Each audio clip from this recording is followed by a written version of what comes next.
to the Sacred Secret Forbidden Teachings with me.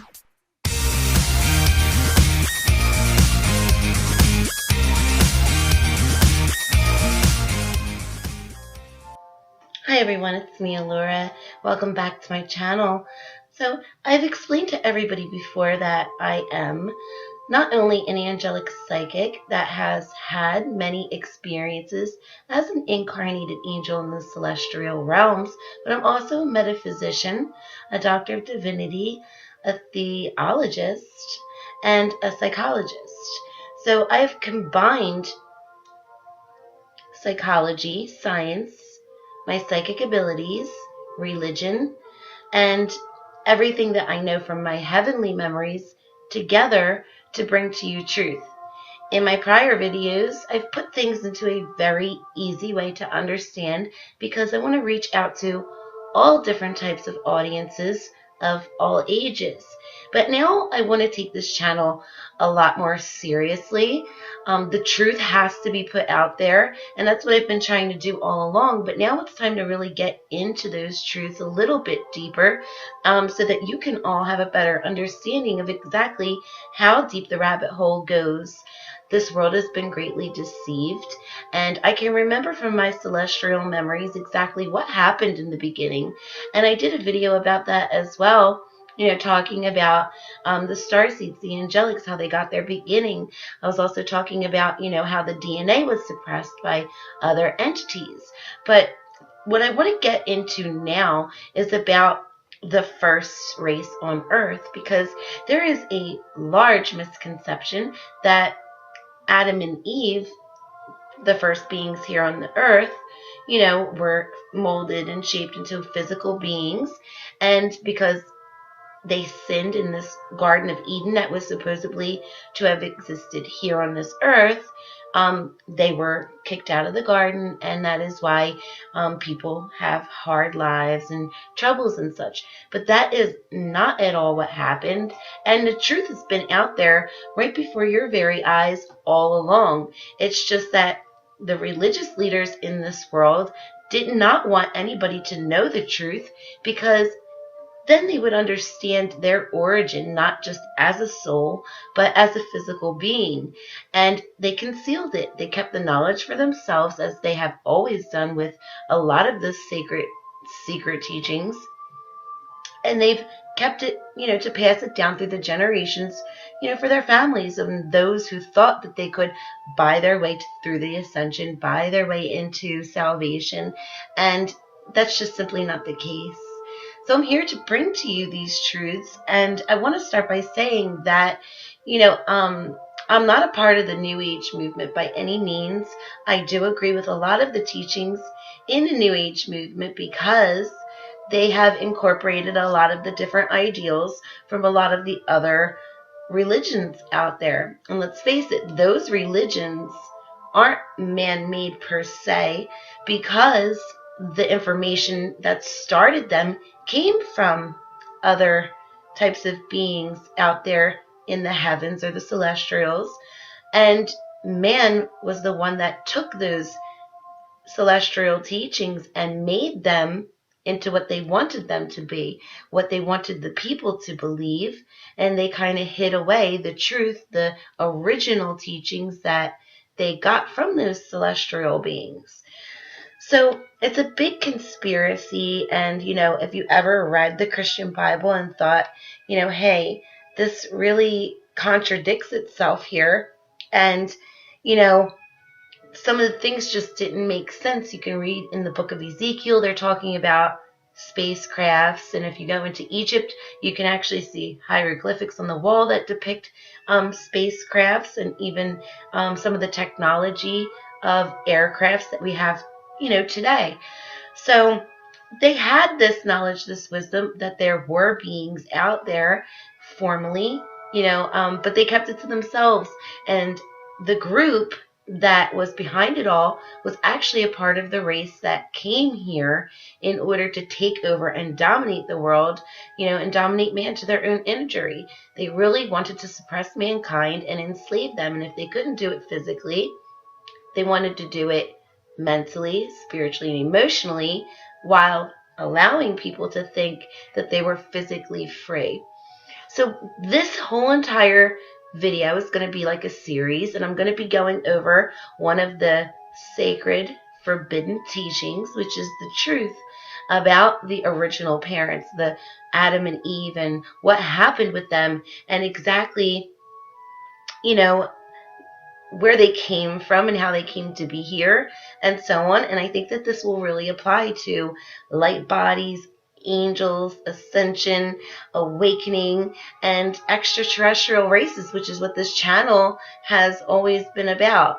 So I don't want to delay anymore in describing exactly what I'm going to be talking about. I want to go right into it and just get started on this series. It's the secret teachings, and they're no longer going to be secret. They're for you, and they're for you to learn from and to know the truth so you can free your mind.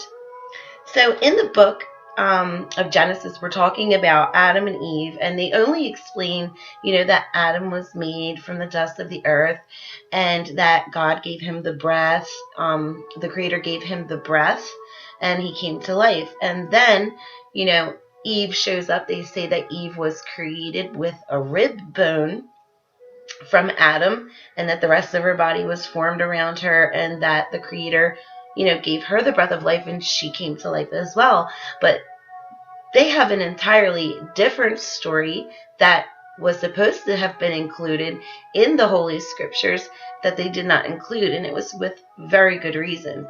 The book is called The First Book of Adam and Eve, and this is almost as forbidden as the book of Enoch. And Enoch was the book that talked about the coming of the incarnated angels, the holy chosen ones, and the starseeds, along with the angelics that were going to come to earth and set mankind free from this race of beings that came from the stars and suppressed mankind, teaching them all types of things and then kind of enslaving them to those teachings. So let's get right into the book, and I want to analyze this for you, and I want you to pay extra special attention. I'll probably do a few chapters, and then you'll have to wait for the next video in the series to continue on if you like. So I hope you enjoy. Okay, so we're in the book of Adam and Eve. It's the first book of Adam and Eve in chapter 1. And they're talking about how God plants this Garden of Eden in the east of the earth and the border of the world eastward beyond towards the rising sun, where there's nothing but ongoing water, and it's encompassing the whole entire world. So what they're describing here is that there is a big ocean with this floating island in the middle of it. And it says that it reaches the borders of the heavens. And to the north of this garden is a sea of wafer, clear and pure to the taste, like nothing else in this world. And when you look down into it, you can see into Middle Earth. And they're actually giving you a clue about Middle Earth here. This was also something that has been hidden and hidden in plain sight, as a matter of fact. So they're talking about how you could actually look down into this portal and see Middle Earth.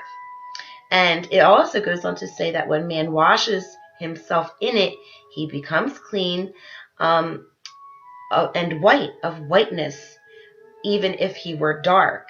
So what they're saying is that you shapeshift when you go through this portal. You can be dark, and the flesh is considered to be darkness, which I'll get into more as we go throughout the book.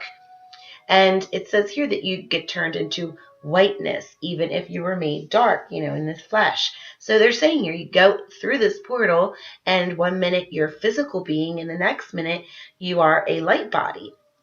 So they say that the Creator created that for his own good pleasure, because he knew what would come of the man, and he should make it so that after man left the garden on account of the transgression that they say that he did, that all kinds of men would be born in the earth, from those who are righteous and ones that would die, and whose souls that, our Creator would ascend later on, when they would return to their flesh and bathe in this portal, this light. Okay, so he's talking about the ascension here. He's saying one day everybody will need that portal for the ascension. But when the Creator made Adam go out of the garden, he did not place him on the border of it northward, lest he could go near that portal and he and Eve be able to come in and out of it. He didn't want them to ascend because they were being punished. They were being exiled to earth. Then again, on the southern side of the garden, the Creator was not pleased to let Adam live there either, because when the wind blew from the north, it would actually kind of float his spirit back towards the tree of life. So the Creator was being merciful and really felt a lot of pity for these beings, and he knows all things, and he made Adam dwell in the western border of this garden because it was very broad and kind of a lot of land going forth, and there wasn't a very good chance that he was going to be able to find this portal or the tree of life again from that point in this island. Okay, so moving on into chapter number 2, it says here that when the Creator set Adam and Eve out of the garden, they trod their feet on the ground, not knowing that they were even walking. So they've never walked before. They're getting kicked out of this garden, and they've never ever walked. That means that, they must have been in a different form before they were on planet Earth. When they came to the opening of the gate of the garden, they saw this stretched out space of earth covered with stones and sand, and they got really afraid and they fell on their faces and they died. It says here that they died from this fear because they were in this beautiful place and ended up coming into this desert-like earth. Now, the garden is an etheric garden. It is a spiritual garden that kind of just sat in the middle of Earth's atmosphere. And there was a portal near this garden where souls could come in and out, and they would come from a light body being into a physical being. And then if they went back through, they would go back into their light body essence. So this is what's happening to Adam and Eve. They're being thrown out of this etheric plane, this dimensional plane, this beautiful realm, and they're being exiled through the portal to be banned to earth in the flesh. And the Creator doesn't want them to be able to find their way back because this is what He wants for them right now. So it says here in chapter 2 and verse 5 that the Creator had pity on them, and He saw them fallen. And He sent His word to Adam and Eve, and He raised them from their fallen state.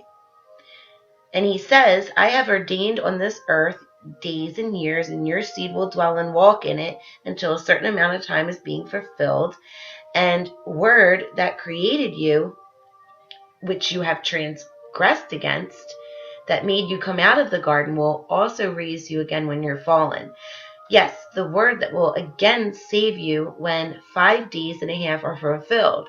So Adam hears that, okay, in 5 days and a half, I'm going to be saved. But it's not really what the Creator meant. He was talking about 5,000 and a half years. And, he started crying after the Creator explained to him. So the Creator had Adam in such a state of fear because this was an unknown realm. He didn't understand anything that was happening. And when Adam went to look back at this etheric plane, he saw the angel, and the angel was a cherub with a sword that was flaming with fire, guarding that portal. The Creator did not want Adam to come back through this portal. It was mandatory that he stay on planet Earth. So the Lord says, I told you that at the end of 5.5 days, I will send you my word and save you. Strengthen your heart. Be strong. Go to the cave of treasures that I told you to go to before. And so he does. Adam goes there with Eve. But they're continuously crying. They're very devastated. And they're almost crying themselves into a state of sleep. So in chapter 4, verse 3, it says, look at this cave in this world that is to be our prison world, a place of punishment. What is it compared to the garden that we just came from? The narrowness of this world compared with the space of the other. It's talking about a different dimension. It's very narrow in this third dimension. You're only seeing things from a certain angle. And as, you come from the fifth dimension, it's broad. It just continues on, sort of like I explained to you all in the one video. When you're moving your hand around, you see many versions of your hand. It's kind of like that in the etheric plane. Whenever you move, there's trails. And that is what Adam is speaking about here. He's talking about those trails, the trails of everything in that fifth dimensional plane, that now it's just one image of everything here in the third. So Adam says to Eve, and this is where it gets into more details about the truth. Adam says to Eve, look at your eyes and my eyes, because we have beheld the angels in the heaven praising, but now we do not see as our eyes saw, because our eyes have become fleshly. They cannot see like they saw before. And then Adam says, what is our body today compared to what it was before we went to the garden? So he's really giving away hints here that they were spiritual beings. They were in the realm of the angels, and they beheld the angels. So they came to the earth from a light body, from a different dimension, which was called the Garden of Eden, where they were around many angels and much light. And because of something that they did, they were being exiled to this earth. So continuing on into chapter 5, Adam and Eve cry themselves almost to death, and the Creator comes and raises them back to life again. And, Adam keeps pleading with him, saying, please, I really, really need to get home. I don't want to be here. And Eve says, I caused Adam to fall from the garden, to change from light into darkness, from the abode above of joy to this prison. So that is a big clue too. It's saying specifically right there, they came from a higher dimension of light into this abode that they now resonate with darkness because of, the dimensional fields and their bodies. So she also says, Creator, look upon your servant. We're fallen, and raise us that we can cry and repent.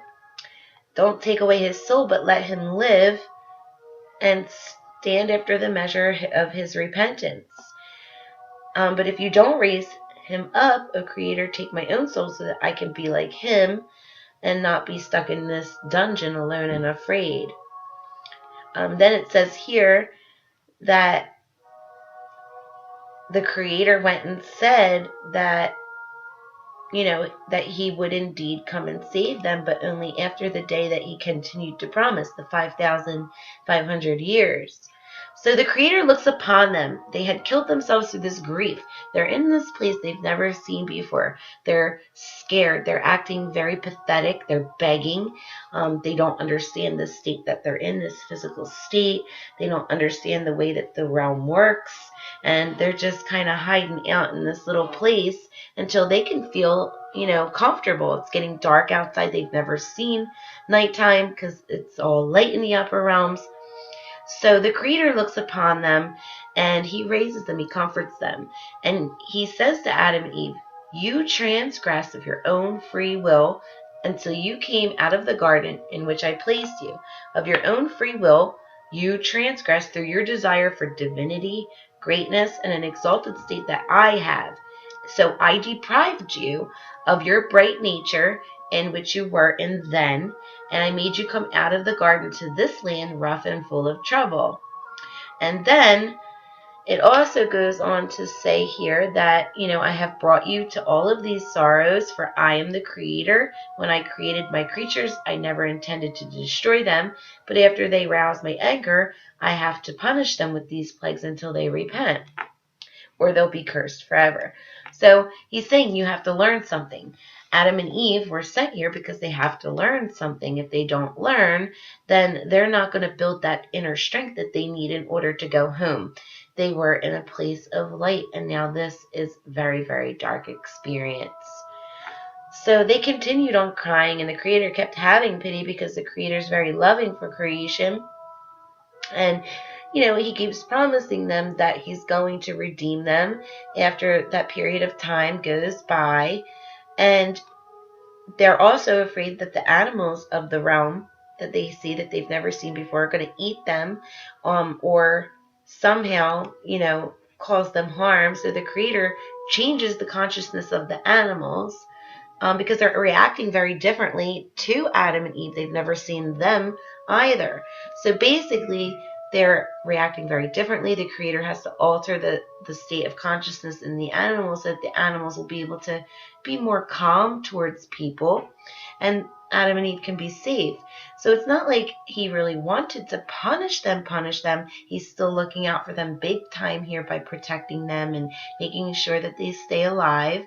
But at the same time, he's trying to get his point across that they wanted this extreme knowledge to become divine and in an exalted state, that now they're going to have to earn it the hard way. So the Creator says to Adam, when you were under subjection to me, that you had a bright nature within. For that reason, you could see things. But after your transgression, your bright nature was taken from you, and it was not left to you to see things deeper, after the ability of the flesh, for it is brutal. And when they heard these words, they went on their way and trying to understand basically what he had said to them so far. So he was saying here, you were in a bright state, you could understand all things, but because you transgressed and searched to become, divine when it wasn't your time to, now you can't see deeper. You don't have that all-knowing wisdom and enlightenment. That's what the Creator was saying. So moving along, because I don't want to keep these videos too long, I'm just going to go over the next chapter with you. And this is chapter 9. And it says here that, they were trying to, figure out, where to go next. And they were looking for the garden. They went out seeking for it, and they wanted to find it because they figured they could try to find that portal and get out of there. And they were crying and still acting up because they were petrified, because look, they were in a vulnerable state. They're in the flesh. The flesh can be injured. It can die. And that's not what they're used to. It specifically said they came from a place of light, a higher dimension. You have to read into these things, first of all, because if you're not educated in metaphysics and science and divinity and all of that, you're going to think that these books are saying exactly what they say, and that's not the case. These books are spoken in such a way that only people that have the esoteric wisdom, the sacred wisdom, will be able to kind of discern. People read these like a book and they actually think it says what it means, but there's an underlying meaning. So they miss their home. They really do. This is nothing compared to being in the upper realms. And,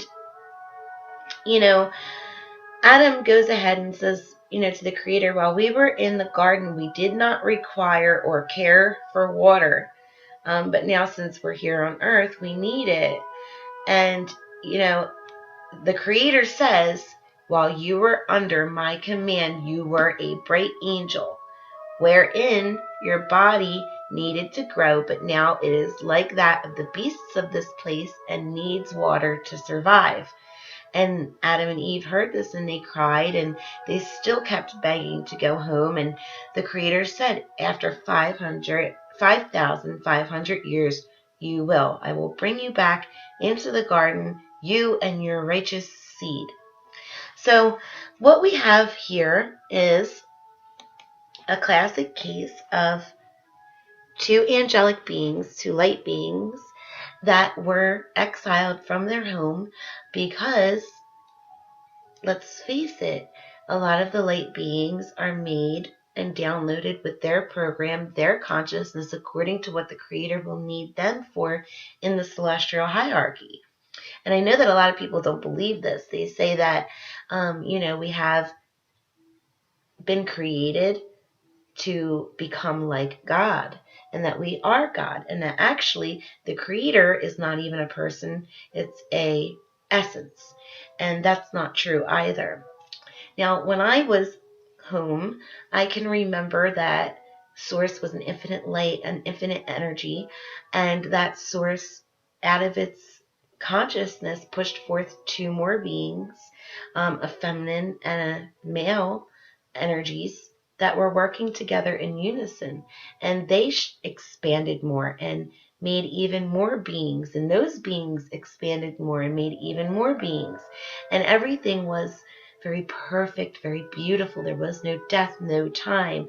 Nobody really recognized male or female. They just knew that there was a more stronger way of thinking or a more softer way of thinking, two different perceptions. And they all work together as a collective consciousness. And some of the souls were given different jobs, different duties to be able to take care of the vast universe. That's what they were created for, to experience the universe for Source and for those two original beings that were created as an extension of Source, the Mother and the Father God. But some of those spiritual beings, those light bodies, those light beings, they wanted to obtain even more wisdom and knowledge when it wasn't assigned for them to do so. And that was what happened with Adam and Eve. There were some other beings that were saying, hey, there's more knowledge, there's more wisdom that you can obtain. All you have to do is just obtain it. So they fell right into it, and they said, wow, they really looked up to the Creator, and they wanted to be like the Creator. So who wouldn't really, right? But that's what led to their downfall. They stepped out of line, and they reached for a knowledge that it wasn't scheduled for them to have yet. It wasn't that the Creator didn't want them to have it, because all of us, no matter what rank in the celestials we're in, all of us are meant to learn it in a certain way throughout a certain period of time, because time is different everywhere, and in some places time doesn't exist. It's infinite. But the learning process would be different for everybody. But they stepped out of bounds and went ahead and took it upon themselves to obtain it. And he said, you're going to have to learn it the hard way now. So they got exiled from this beautiful etheric plane, this Garden of Eden, also called the Garden of Nim. And they were placed on the earth in these physical bodies that they would be imprisoned in as they learned. So he said that he would come and save them and their seed. He didn't say, oh, well, you'll be dead, I'll come back and save your seed. He said them and their seed. But he wouldn't be coming to save them for another 5,500 years. So that would mean that Adam and Eve would still have to exist in some kind of way. And since they were bound to these bodies, to this earth, they would have to reincarnate. And the same thing would go for any of their offspring. And that's where the reincarnation process got started here. Because a lot of the souls, from the celestials stayed within the celestials. They didn't do anything against their Creator to be banned or exiled here. But, sharing that consciousness, mixing that consciousness together, Adam and Eve within those physical bodies, they created a new consciousness in their children in the DNA, and they were like new little mini souls that were being created in this world. And that's where you get a human soul from. So that is why a lot of the celestial beings, the angelics such as myself and the starseeds, have decided to come down here and take on this punishment that wasn't even fit for any of us, and to be imprisoned here, to be able to help out these human souls so that they could finally raise their vibrations. Because really, let's face it, he said that he would save them with his word. The word is a vibration. So basically, this is like a hidden way of saying you have to raise your vibration, you have to ascend. But, the religious leaders, they wouldn't teach people that because they don't want people doing it. They want all the souls that they can get right here in this realm, because that's how they have power, control, and domination. The more souls that go home, the more that they lose, and they start to lose their power, and their reality starts to crumble beneath them. So this is a really deep subject. I think this is really great for all of us to learn. If you don't agree, that's perfectly fine. I never try to enforce my beliefs on other people. But if you are interested, continue watching, because I'm going to do another segment until we're finished the book and I've explained it completely, so you can understand how the human souls came to be, how the celestial souls came to be here, why we would volunteer to come to such a place when we had such a perfect home. And, what was the original state? We're learning all this. This is the truth, and the truth will set you free, because once you know that they were in fact light bodies, and it's clear to you. It's not just a fantasy that's being promoted out there through New Age or any other spiritual movement. It becomes more real and something that you really want to fight for. And even if you're not interested in, ascending right now and you're unsure, at least you'll have the wisdom and the knowledge in the meantime. So stay tuned for the second part of this series of Sacred, Secret, Forbidden Knowledge, and I'll see you next time.